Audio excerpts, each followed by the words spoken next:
we talked about it a little bit last night. It's this extraordinary exchange that took place at the Home Affairs Select Committee yesterday, where some officials didn't seem to know what had happened to 17,000 asylum seekers who have withdrawn their applications. Let's just be reminded of exactly what happened. We have no record of that 307% increase. The 17,316 claims withdrawn in the last year. You haven't a clue where those people now are.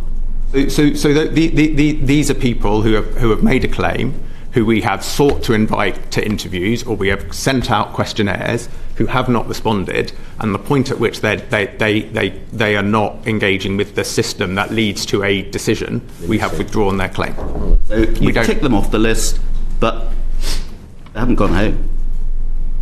They haven't gone home. I don't know. We don't know. So you have no idea where those 17,316 people are.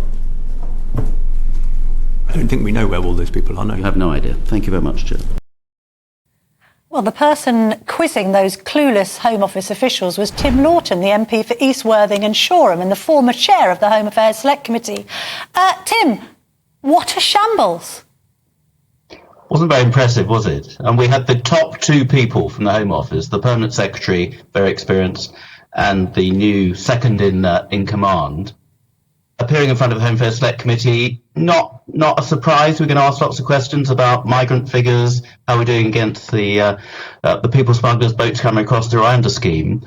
And question after question was met with a sort of blank expression and a look of surprise, as they just had no idea. And then specifically these figures about reducing the legacy numbers, which is good. The government's made quite a lot of progress on that because they've speeded up the processing time. But that sort of slightly disguises the fact that there's a whole load of people who have apparently withdrawn their application. Fine. So where are they? Yes. And I suspect they haven't all gone home. And clearly the Home Office doesn't know where they are at all, which is quite worrying. And also presumably doesn't really know what kinds of people they are.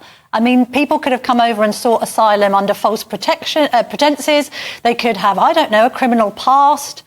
I mean, goodness me, they could be potential enemies of this state. And yet the Home Office isn't able to track them at all.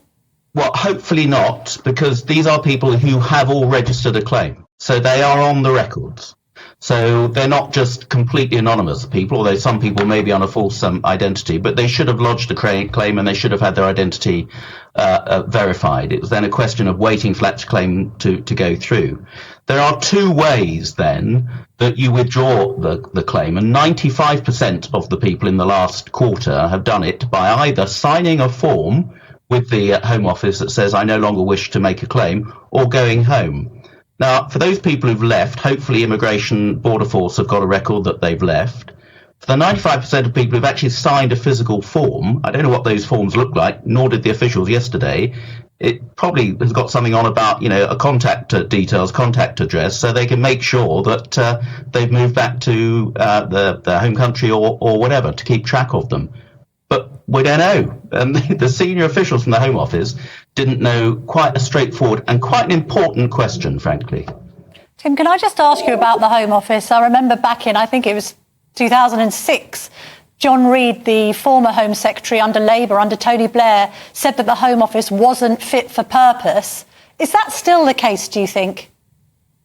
I think that's a pretty fair description still. It's certainly, I think, the most dysfunctional department in government, and has been for a long time under various different governments. I mean, I've sat on the Home Affairs Select Committee for about 9 years now, so I've seen lots of Home Secretaries come and go. I've seen lots of Permanent Secretaries come and go. And this performance yesterday, I think, was one of the most woeful performances I've seen from senior civil servants ever. Is really not good enough in a department that is doing really important stuff. The high profile problems we've got on immigration and small boats, which the Prime Minister's quite rightly made an absolute imperative, and some progress is being made in reducing the number of boats coming across. But then you just get a complete shambles of performance like this, which just raises questions about how thorough and robust are the figures that we're being given anyway. So this was not good enough from the Home Office at all.